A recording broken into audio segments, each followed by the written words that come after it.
नमस्कार, फाइटर समाचार में आपका स्वागत है। पेश आज 21 जून दोपहर 3 बजे राजस्थान की खास खबरें। राजस्थान में नौकरी की तलाश कर रहे 8वीं पास उम्मीदवारों के लिए राजस्थान ने बम्पर वैकेंसी निकाली है। इसके तहत 13,184 पदों पर सफाई कर्मचारियों की भर्ती प्रक्रिया शुरू हो गई है। उम्मीदवार 19 जुलाई तक ऑनलाइन अप्लाई कर सकेंगे।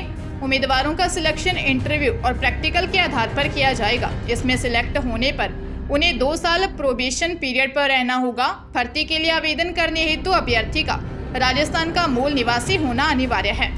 अभ्यर्थी को राज्य के किसी भी नगरीय निकाय, केंद्र एवं राज्य के किसी भी विभाग, केंद्र एवं राज्य सरकार के आदेश द्वारा स्थापित स्वायत्त शासी संस्था, अर्ध सरकारी संस्थान में संवेदकों, प्लेसमेंट एजेंसियों के माध्यम से सफाई कार्य करने का सक्षम अधिकारी द्वारा जारी न्यूनतम 1 वर्ष का अनुभव प्रमाण पत्र आवश्यक है। राजधानी जयपुर में पत्नी को भरण पोषण की राशि देने के लिए एक पति कोर्ट में 55,000 रुपए के सिक्के लेकर पहुंच गया। सिक्के देखकर कोर्ट में मौजूद सभी लोग चौंक गए। पत्नी की ओर से इसका विरोध किया गया तो पति ने कहा कि यह वैध भारतीय मुद्रा है, इसे स्वीकार किया जाए। इस पर कोर्ट ने पति को आदेश दिया कि यह अगली तारीख को कोर्ट में सिक्कों की गिनती करवाकर 1-1 हजार की थैलियां बनाकर पत्नी को दें। कोर्ट ने मामले में अगली तारीख 26 जून दी है। पति दशरथ कुमावत की वकील रमन गुप्ता ने बताया, यह पूरा मामला पारिवारिक विवाद से जुड़ा हुआ है। दशरथ कुमावत की शादी करीब 10 साल पहले सीमा कुमावत से हुई थी। 3-4 साल बाद ही दोनों के बीच विवाद शुरू हो गया। इसके बाद पति ने कोर्ट में तलाक के लिए अर्जी दायर कर दी। मामले की सुनवाई के दौरान फैमिली कोर्ट ने पति को हर महीने पत्नी को भरण पोषण के 5,000 रुपए देने के निर्देश दिए। पति पिछले 11 माह से यह राशि पत्नी को नहीं दे रहा था। इसके बाद कोर्ट ने पति के खिलाफ वसूली वारंट जारी कर दिया था। हरमाड़ा थाना पुलिस ने पति को गिरफ्तार करके कोर्ट में पेश किया। राशि चुकाने पर कोर्ट ने पति को जमानत पर रिहा कर दिया। बीकानेर जिले में एक व्यक्ति को बैंक के कस्टमर केयर से फोन पर बात करना भारी पड़ गया। सुथारों की बड़ी गुवाड़ निवासी श्री नारायण पुरोहित ने गूगल पर लिखे बैंक ऑफ बड़ौदा के कस्टमर केयर नंबर पर बात की तो उसने मोबाइल पर एक लिंक भेजा, जिसे क्लिक करने पर श्री नारायण पुरोहित के बैंक खाते से 1 लाख रुपए निकल गए। हैरानी की बात यह है कि पुरोहित ने अपने साथ हुई साइबर धोखाधड़ी की शिकायत साइबर थाने में भी कर दी, लेकिन शिकायत करने के 3 दिन बाद भी बैंक खाते से रुपए निकलने बंद नहीं हुए। पहले ट्रांजैक्शन से 95,000 तथा दूसरे से 5,000 रुपए निकले। पीड़ित ने बताया कि उसके बैंक खाते से रुपयों की कटौती हो रही थी। साइबर ठगों ने ठगी के नए तरीके निकाल लिए हैं। पुलिस मामले की जांच कर रही है। बाड़मेर जिले के धौरीमन्ना उपखंड के गांव भैरोडी, सोमारडी, बावतलाई, गंगापुरा और कोट तिलाण सहित आसपास के गांवों में बीते 2-3 दिन लगातार बारिश हुई। इस कारण लोगों के घरों, स्कूल और खेतों में जल भराव हो जाने के कारण कठिनाइयों का सामना करना पड़ रहा है। जल भराव के चलते सड़क मार्ग से संपर्क भी कट गया है। करीब 2 किलोमीटर तक के इलाके में कई घरों के चारों ओर पानी भरा हुआ है। इलाके में खेतों से भारी मात्रा में पानी जमा हो जाने से करीब आधा दर्जन घरों से लोगों का बाहर निकलना भी मुश्किल हो गया है। जल भराव के चलते खेतों में फसलों को भी नुकसान हुआ है।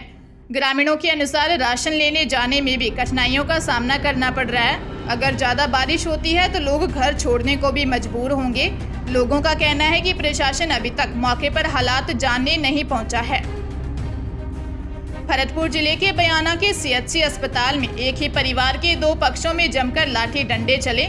इस खूनी संघर्ष में एक ही परिवार के 6 लोग घायल हो गए, जिनमें से 2 की हालत गंभीर है। सूचना पर पुलिस पहुंची, लेकिन तब तक हमला करने वाले पक्ष के लोग भाग निकले। पुलिस ने घायलों को अस्पताल में भर्ती करवाया। वहीं अस्पताल में लाठी डंडे चलते देखकर मरीजों और चिकित्सा कर्मियों में हड़कंप मच गया। कुछ लोग लाठी डंडे से हमला करने वाले पक्ष को रोकने का प्रयास भी कर रहे हैं, लेकिन झगड़ा नहीं रुका। एसएचओ हरि नारायण मीणा अस्पताल पहुंचे, लेकिन तब तक हमला करने वाले लोग फरार हो गए। असल में कुंदनपुरा गांव निवासी साहब सिंह गुज्जर और उनके परिवार के ही भगवान सिंह मास्टर पक्ष के बीच कृषि भूमि को लेकर विवाद चल रहा है। पुलिस हमला करने वाले पक्ष के लोगों की धरपकड़ के लिए जगह जगह दबिश दे रही है। फाइटर वीडियो की पुष्टि नहीं करता है। जयपुर में काम के बहाने महिला से रेप का मामला सामने आया है। स्कूटी पर बैठाकर आरोपी उसे अपने घर ले गया। कमरे में बंद कर डरा धमकाकर दुष्कर्म किया। मानसरोवर थाने में बगरू निवासी 28 साल की महिला ने दर्ज रिपोर्ट में बताया कि 17 जून को 200 फीट बाईपास स्थित चौकटी पर मजदूरी के लिए खड़ी थी।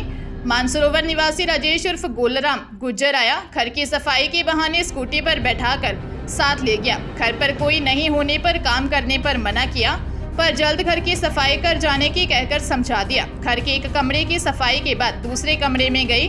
मौका पाकर आरोपी ने मेन गेट बंद कर डरा धमकाकर उसके साथ दुष्कर्म किया। किसी को बताने पर जान से मारने की धमकी दी। गाली गलौज कर धक्का मारकर उसको घर से भगा दिया। पुलिस ने मामला दर्ज कर जांच शुरू कर दी है। भरतपुर के नगर थाना इलाके में बर्खास्त पुलिसकर्मी वाहनों से अवैध वसूली करते हुए पकड़ा गया, जिसके बाद वह पुलिसकर्मी के पैरों में गिड़गिड़ाने लगा।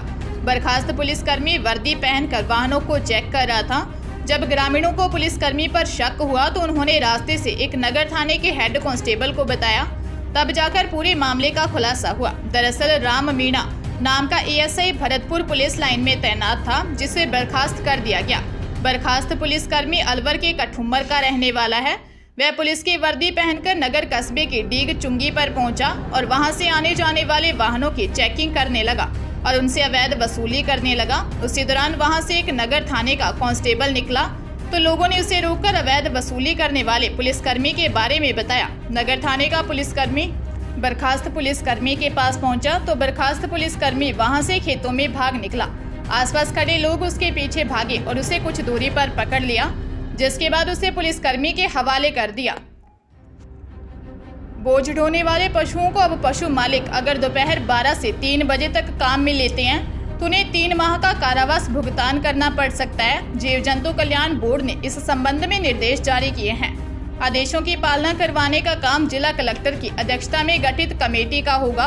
पशुओं के प्रति क्रूरता निवारण अधिनियम 1960 की धारा 3 के अनुसार किसी पशुपालक का कर्तव्य है कि वह पशु के कल्याण के लिए उपाय करे, जिससे उसे अनावश्यक पीड़ा और यातना न झेलनी पड़े। इसी प्रकार परिवहन और कृषि पशुओं पर क्रूरता निवारण नियम 1965 के नियम 6 का उपनियम 3 के अनुसार जिन क्षेत्रों में तापमान 37 डिग्री से अधिक रहता है वह दोपहर 12 से 3 बजे के बीच पशु को उपयोग में लेना नियम के उल्लंघन में आता है। इसी अधिनियम की पालना के आदेश जारी किए गए।